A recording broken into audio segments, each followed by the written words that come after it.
Kyrgyzstan is a remote mountainous country in Central Asia, formerly part of the Soviet Union.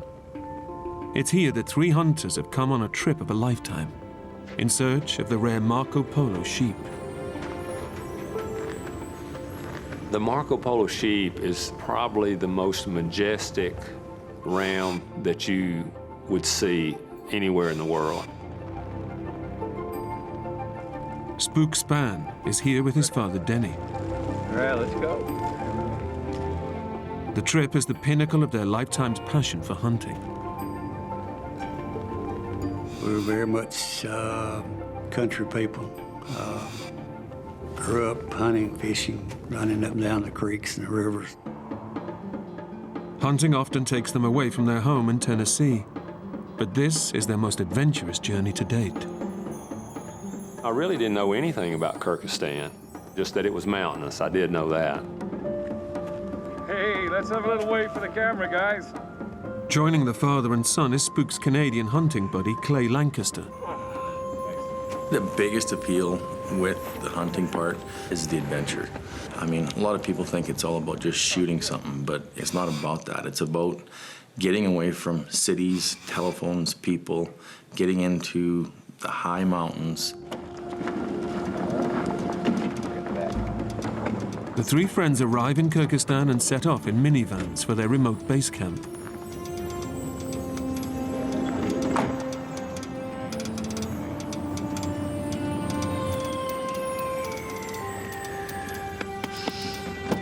Come on, Clay, rise and shine. I remember waking up and going, wow, is this ever cold? My feet were cold, my body was cold. Hey. Oh. Yeah, we're trying to Mountains everywhere you looked, and it was absolutely beautiful. This is it. I felt about as remote as a human could possibly feel. I mean, we didn't even hear or see an airplane. I mean, there was nothing. Those are the kind of things that were a lot different than what I was used to. Say, if I promise to be quick, calling home already, then? Clay has brought along a satellite phone and GPS in case of emergency. Back in 1 minute. But Denny wants to check in with his wife, Ruby. Hello, Ruby? I called her and told her if we didn't fire a shot, that this trip was worth it, because it was probably one of the most beautiful scenes I'd ever seen. Boy, it was worth the journey. Thank you. Hope you said your goodbyes, Denny. From now on, this is strictly an emergency phone. Well, you kidding, Clay? Every call to the wife is an emergency. Having bagged their trophy, the hunters are looking forward to heading home. Denny, Spook, and Clay leave base camp to travel on via the nearest town, over 300 miles away. But as they set off on the 8-hour journey, the weather begins to close in. It had snowed a bunch. The road that we came in on, you couldn't actually even see it anymore because the wind got blown. It filled the road right in. I walked out away from the van, and I remember making a mark in the snow.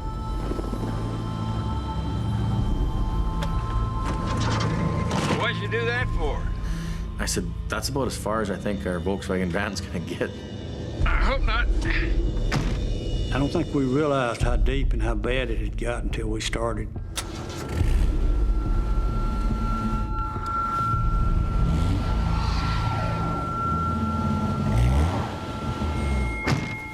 Jeez, even I was being optimistic. The snow is far too deep for the minivan, but the local guides now decide to carry on down the mountains to try and beat the oncoming blizzard. And then that's when they said, oh, you have to get in this other truck. And I remember thinking, surprise, surprise. It was an old military type vehicle. It was wide open, the wind's blowing right up your tailpipe. It wasn't real comfortable in the back of there. With Denny at the wheel, they struggle on through the snow.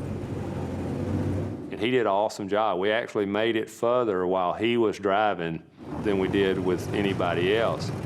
But after a few hours, Denny tires and has to give up. After he started back, he never let me drive anymore. And as the day goes on, they keep hitting snowdrifts. The hunters are stranded in an icy wilderness, 10,000 feet above sea level in a raging snowstorm. Night is fast approaching, and the temperatures begin to plummet to minus 40 degrees. How am I going to get out of here?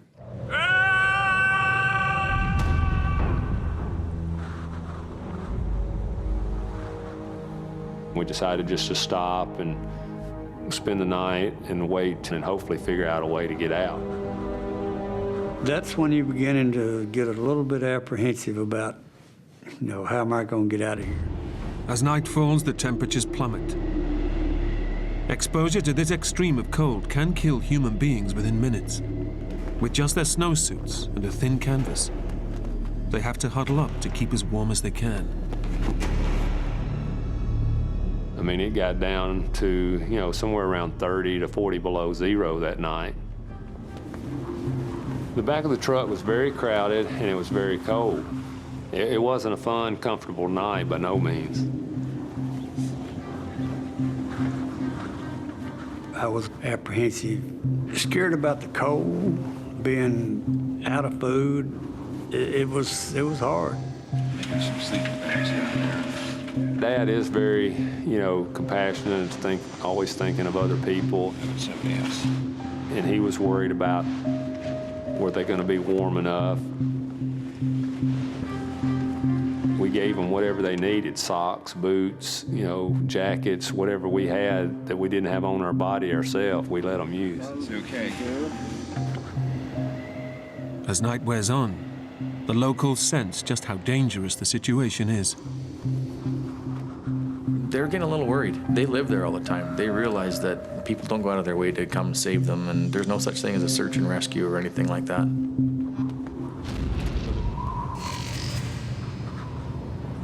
Dawn on the third day brings a life-changing decision for Clay Lancaster. Stay and hope rescue will come,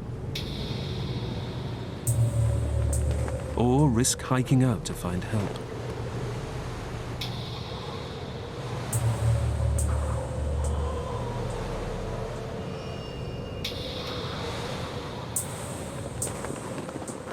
I thought to myself, okay, I'll give it to the end of today, and if nothing's happened by the end of today, then I'm walking. I definitely set it up in my mind that I was going to go.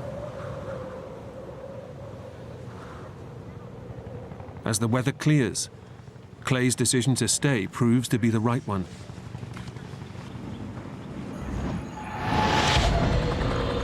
Listen. Now it's like, there they are. The helicopter, I know it is.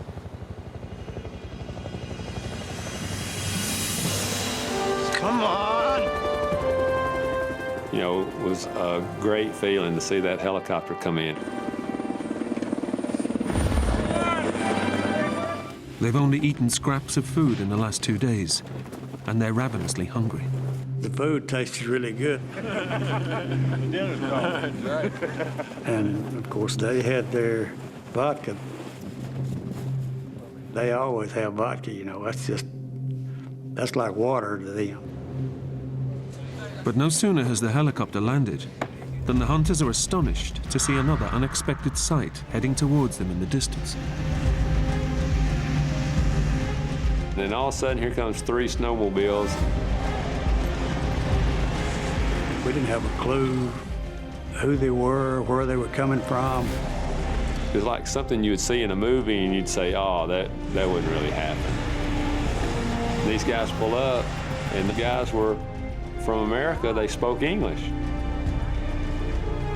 We were kind of really shocked to see English-speaking U.S. Border Patrol guys on snow machines where we were at. The Americans are on a training mission to help the Kyrgyzstan army, and they've been diverted to rescue the men. And they said, we're here to get you guys out. And said, we'll do whatever you want to do, any way you want to do it. Clay, Denny, and Spook now have a crucial decision to make. Decision made. The guides load up the chopper. But Spook notices it's carrying an enormous load. As I get on the helicopter, and I just had a brief thought of, you know, that's kind of weird, you know, all our gear is just piled up in the middle of the floor in the helicopter. It's not strapped down, it's just kind of stacked up.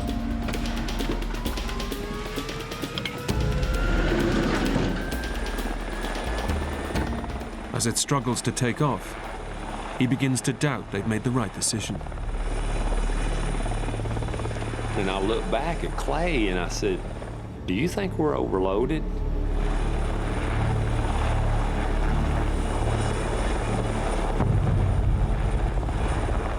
But I mean, the crew seemed to be okay with it, so we just kind of let it roll off our shoulders and went with it.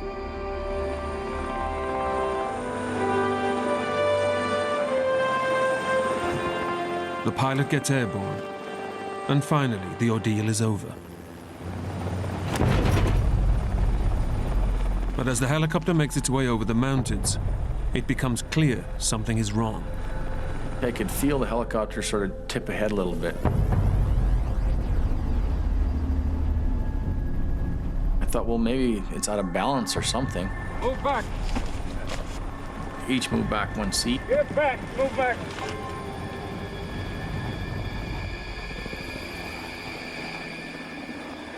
I remember looking back out of the window and still seemed like we were high up.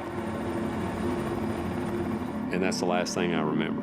The helicopter suddenly spins out of control and plummets to the ground. I didn't even have time to put my hands up, and then my face flew right into the top of the roof of the helicopter. It's just a horrifying moment. The fuel tank was on top of me.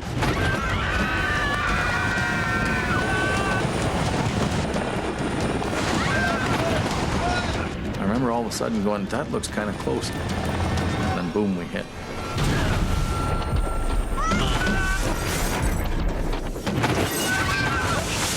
We went sideways and we flipped 8-9 times. People were screaming and hollering and stuff was flying in every direction. These drums came past me and hit me a couple of times.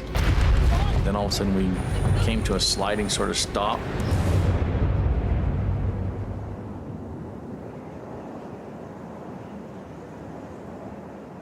First thing I thought of was, you know, you don't live through these kind of things. The helicopter is ripped open on impact. In the front, Clay is injured, his left eye badly bloodied. The first thing he hears are Denny's cries. Denny started hollering from the back. Where is he? Can you see him? Spook! Answer me, son. Answer me, son. Spook! He didn't answer me. Denny has no idea if his son has survived the crash. That was one of the worst feelings I've ever had in my life.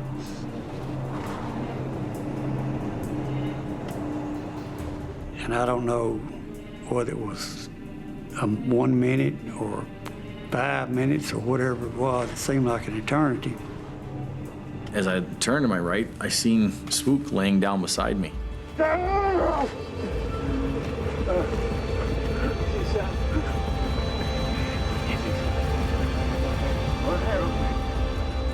I said, it's okay, he's right here, he's right here.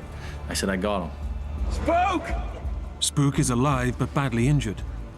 He's been crushed on impact and has broken 6 ribs. Easy, son. I had blood coming out of my mouth. I could actually feel 1 or 2 of my ribs moving when I would breathe. Felt like knives sticking in me. I've never been in that much pain in that many different places. Denny and Clay pull him out of the wreckage. It was like something that would happen to you in a dream. And all of a sudden, you just go deaf. It just goes quiet.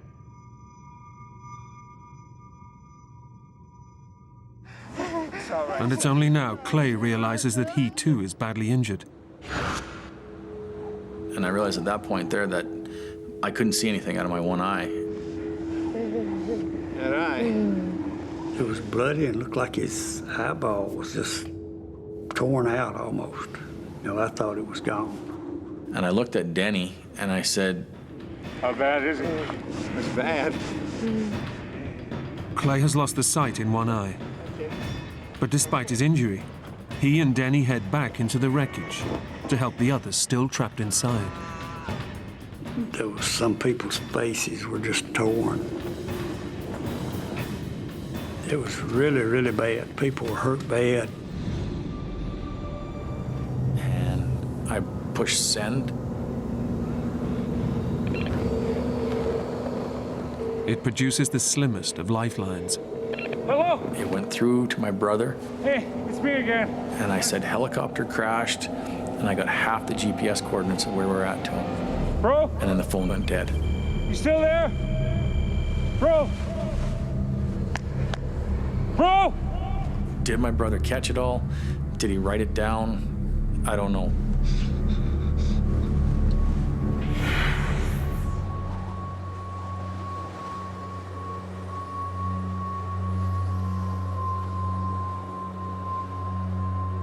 With no idea if the coordinates got through, they now face their third night out in the wilderness. And Clay realizes Denny is in extreme pain. You okay, Danny? My pain seemed to get worse as the nights went on. Okay, I had him lift up his shirt and could see a lot of bruising. it's my ribs. The adrenaline has been masking the pain until now. And I could tell his ribs were broken. And I was worried that, something was going to happen to him, whether it was puncturing a lung or maybe he'd already done something. Maybe he had some bleeding inside too. I say you've broken a couple of ribs there, Danny. Yeah, well, maybe, but you don't look too good yourself. Shoes and stuff. It was like crazy. They just couldn't cope with it. They didn't try to preserve anything for any later moments. I thought this is going to get really bad in a quick hurry. Clay decides he must act, or risk everyone dying on the mountainside. I'm not really good at sitting there and not doing anything. I don't really wait for anybody else to tell me what to do. I just go do it. But Clay himself is carrying an awful injury. I took a bunch of snow, cleaned off my eye the best that I could, and actually took some duct tape that I had there and just duct taped it up. He now realizes he has no option. Half blind, he knows he must leave the wreckage and seek help. This isn't good, if I don't walk out of here, there's definitely going to be some other people that are going to be gone.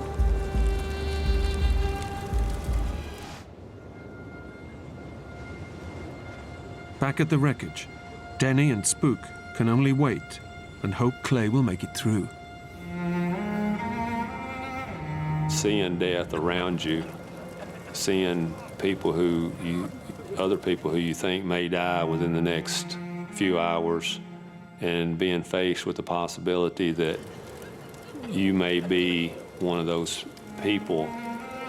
I had thoughts about, missing out on my kids growing up and, all the things that you get to experience and enjoy as a father. Fishing trips, hunting trips, ball games, plays, just watching them grow up. I love my wife dearly, and the thoughts of, not getting to see her again, race through your mind. It was the worst feeling, the worst moments that I've ever experienced.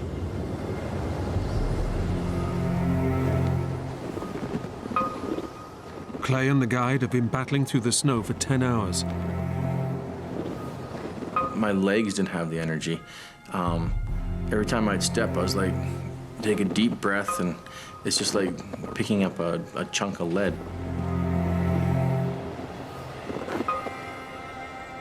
They're completely exhausted.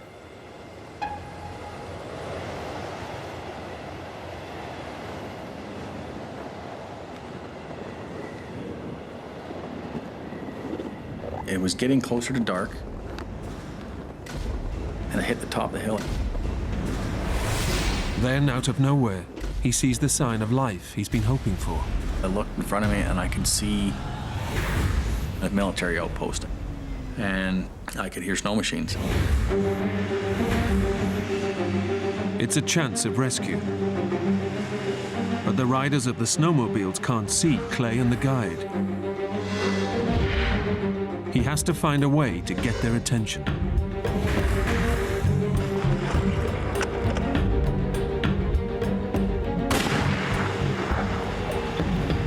It didn't seem like it got anybody's attention. But Clay notices that one of the riders has stopped. He went to the back part of his machine, and I fired a shot back behind him. And I watched with my binoculars, and his head popped up. I fired a second shot.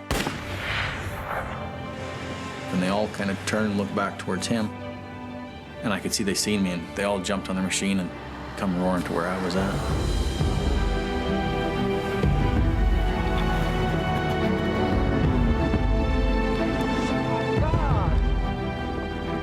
Incredibly, the snowmobiles are the same ones from the US military that Clay, Denny, and Spook turned down a lift with just 36 hours earlier. Seeing English-speaking guys on snow machines at that point, I was pretty happy to see them. After 3 days out in the mountains, their ordeal is finally over. Hearing that snowmobile get closer and closer and seeing him pull up, it was a sweet feeling. Oh, it was just a great feeling. That was one of the greatest feelings I've ever had. The hunters are flown to Hong Kong, where they receive medical treatment.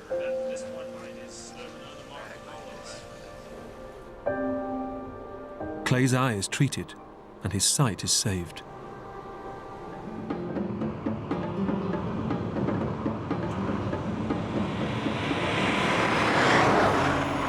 Journeying into the heart of the Transylvanian Alps, a remote region of central Romania, is Ken Jones, a former British paratrooper in search of a holiday with a difference. I think I'm quite a nomadic person. I tend to spend quite a lot of time on my own. In the summer, this wild landscape would be teeming with hikers. But in mid-January, the snow and sub-freezing temperatures mean few people are brave enough to venture alone into these unforgiving mountains. I became aware of just more or less having the whole mountain range to myself. It was a nice feeling, but it was kind of scary as well. You become aware of your own smallness.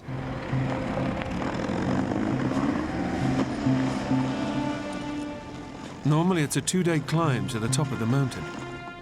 But super fit ex-army man Ken has challenged himself to conquer it in a single day.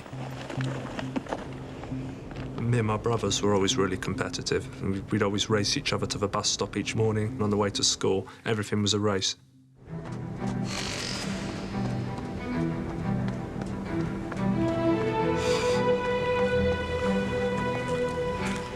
I do like the feeling of my body working and functioning well, and I soon found a good rhythm.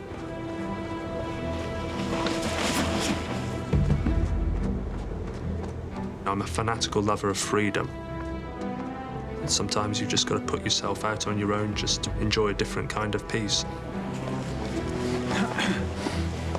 Ken's made light work of the lower slopes.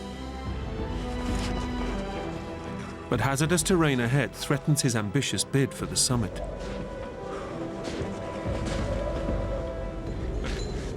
There was a ramp. It was a really steep wall, so I needed to rely heavily on my crampons and my ice axe. And that was pretty tricky. At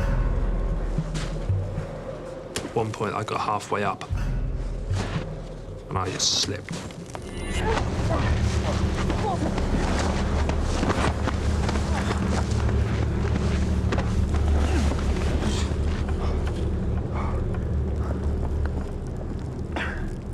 The fall serves as a warning. The mountain is treacherous, but Ken is determined to keep going. Ken retraces his steps and soon passes the point of his slip.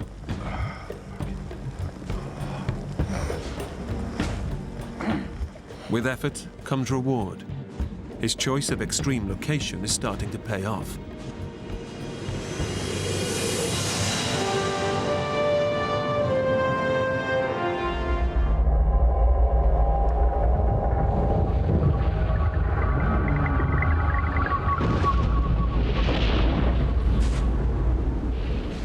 sudden there was just a noise from the top of a mountain. At first I thought it was something like an animal. It was so strange and unearthly. I'd never heard anything like it before.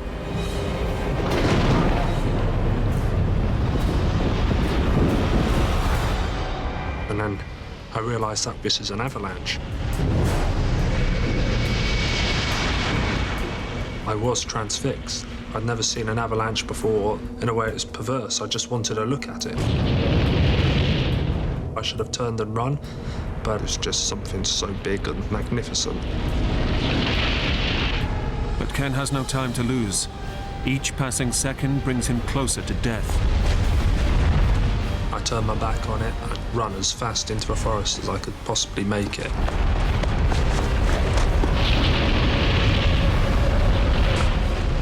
And all the time I could feel like it was chasing me.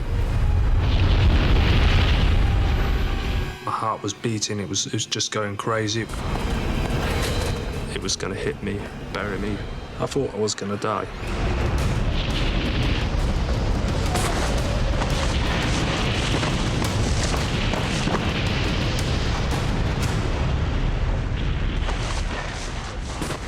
Ken dives to safety in the nick of time, and the avalanche is funneled down the firebreak. It would have definitely killed me without a doubt. I was pretty shaken for a while. And then when I realised I was safe and I calmed down, then I just started to laugh.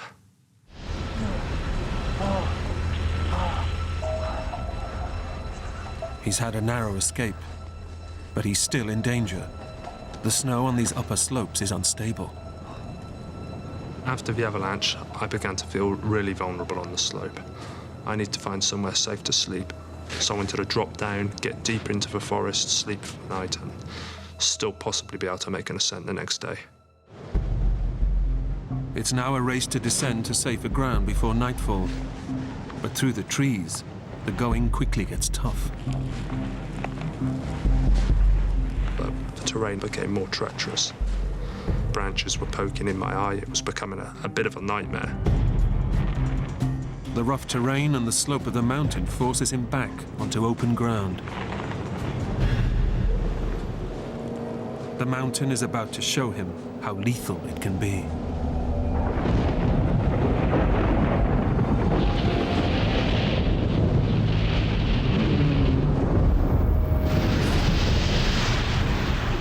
This time it's on him in an instant. It's run or die. I ran as fast and as frantically as I could. I was running for my life. And then the next thing I knew, it pulled me off my feet.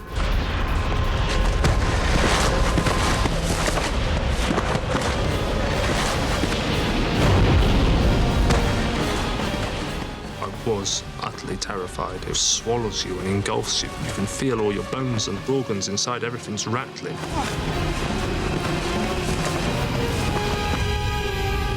All of a sudden, I was falling. And then I was thinking, this is really bad.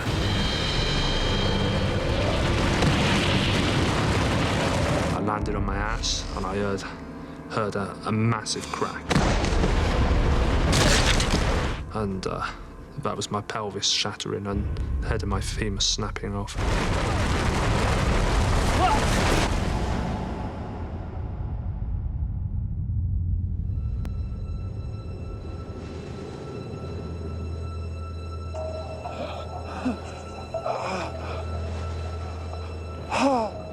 I must have lost consciousness. I lay there, not knowing what was happening or where I was. I couldn't really feel anything. It was dark.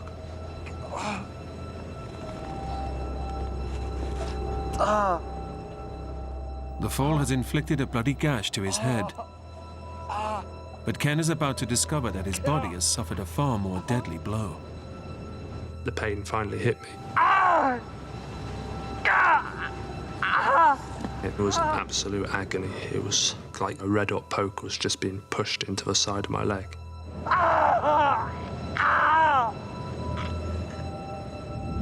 The impact has broken his femur and smashed his hip joint through his pelvis, shattering it to pieces. Bone fragments have severed blood vessels around the pelvis, causing internal bleeding and making his core body temperature plummet. In this extreme environment, his injuries could prove fatal.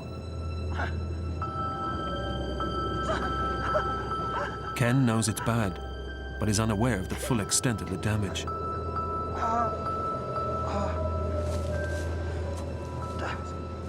I sat up and started assessing my situation. As I put my hand to the side of my leg, my left hand felt wet and sticky, and I got a big open wound on a couple of inches on the side of my left hip. It was bleeding quite heavily. He needs to act quickly to prevent further loss of blood, which could harm his chances of survival. I managed to force myself to roll on my side. Pulled a first field dressing from my pocket.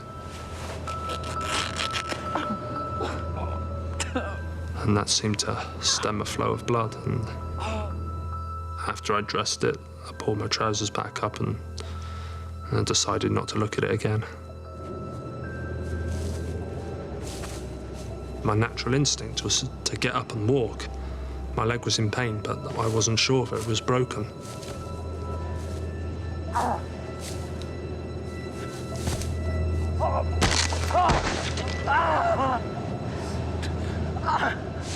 I felt a jolt of agonizing pain shoot up my leg, and it became apparent that there was no way in hell I could walk. My leg was gone. It was a pretty desperate situation.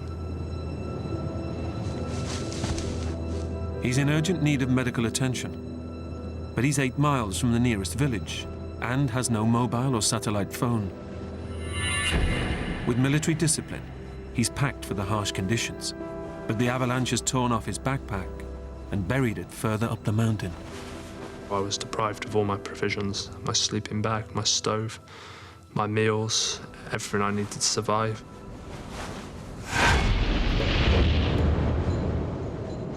Nobody knows where Ken is or the danger he's in. If he's to cheat death, the stamina and self-reliance that brought him here must now get him out. But he faces a tough dilemma. Go up in the vain hope of finding his life-saving kit, or conserve precious time and energy and descend in search of help. It was a real tough decision to know what to do. The implications of making the wrong decision were deadly. He then spots his torch, which has fallen from his backpack and miraculously turned itself on. This torch was now my best means of survival. If I could get the torch, and I'd possibly have a chance, even if it's a small one, of finding my other items of kit. I'd have a bit more food. I'd have a sleeping bag. It was small distance, but it was so painful and so difficult to cover the ground.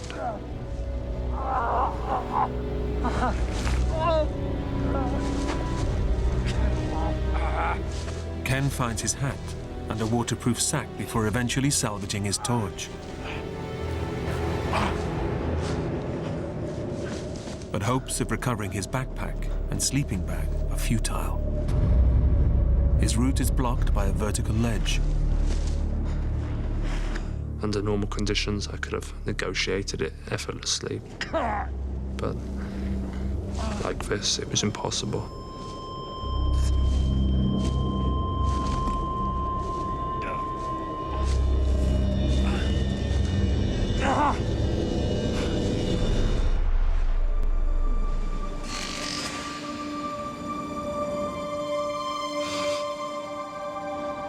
When daylight did arrive, it was overwhelming. It was such a relief. And the darkness can bring all this paranoia, and for daylight I realized I could do something. In the early hours of a cold mid-January morning, the chances of anyone being in this inhospitable wilderness are remote. Ken only has himself to rely on, but the enormity of the task ahead preys on his mind, and he can't help hoping for rescue. I kind of had it in my mind. Maybe emergency services would be called out. imagined a helicopter or a couple of mountain rescue guys just walking through the forest blowing a whistle.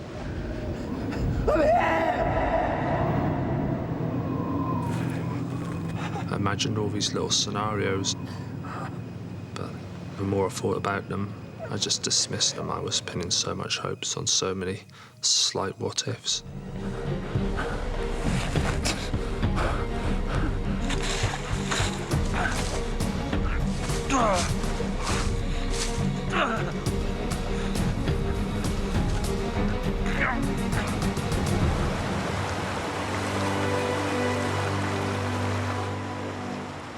After a brutal crawl along the valley floor, Ken finally reaches the river.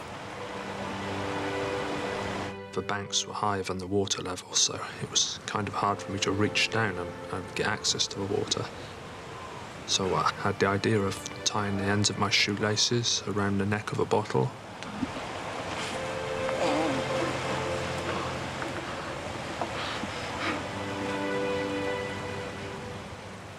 The relief on my mouth was blissful. It was like petrol going into a car. I just felt my body reviving, being full of energy again. Transylvania is full of bears and wolves, and as the day was drawing to a close, I began to panic. I was so out in the open, still far away from the trees. I was scared, and I'd try and crawl as fast as I possibly could.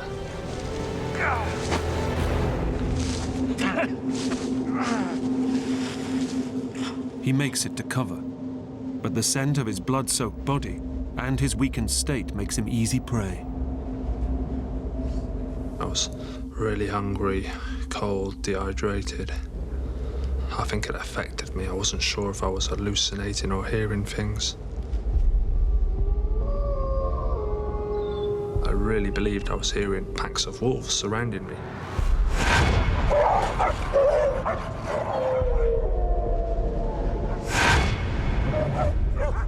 I was convinced I could see eyes just looking at me.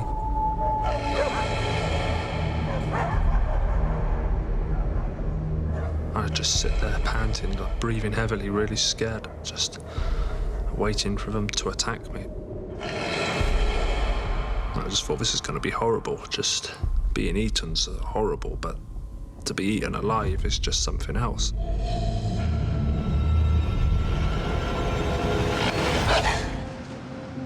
I woke up the next morning and I just thought, oh, you're not dying. You're still here. And it's like my body wanted to stay alive.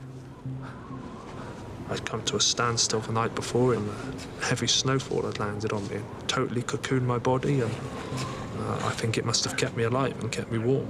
And I decided to start crawling again.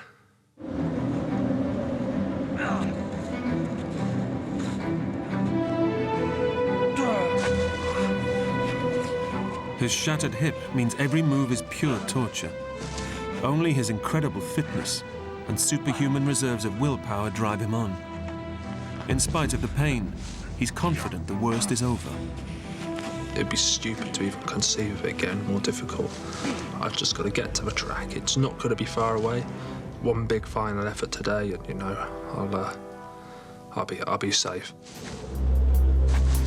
Throughout this ordeal, it was just such a vital mission not to get my jacket wet. And again, I knew if that got wet, I was dead. His jacket and thermal top must come off. If they get soaked, he'll freeze on the other side. But by taking them off, he's increasing the risk of hypothermia, which could kill him. I was left with no other choice. It was a matter of being patient and being careful, and I just had to get across. With his severe injuries, Ken takes tiny hops on his good leg, letting the current carry his broken limb. One false move, and he could quickly freeze to death. All of a sudden, I became aware of my boot becoming loose, and before I could react, my boot come off my foot. His boot is swept away by the river, and the foot on his good leg is now exposed. He makes it to the bank, but with a 3-mile crawl through the snow ahead, frostbite is guaranteed. And my first thought was, I'm going to lose my foot. I'm going to get frostbite. I just thought, oh God, what am I going to do now?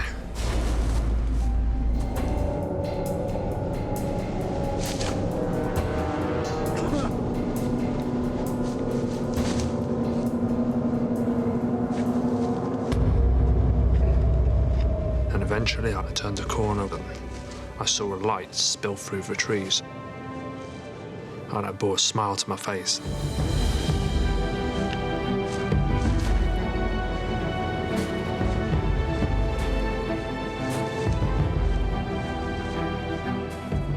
I just thought, I've done it, and just realised what an honest, faithful servant your body is. And I just felt really proud of myself then. I knew I'd got a strong heart and character and I could get through things.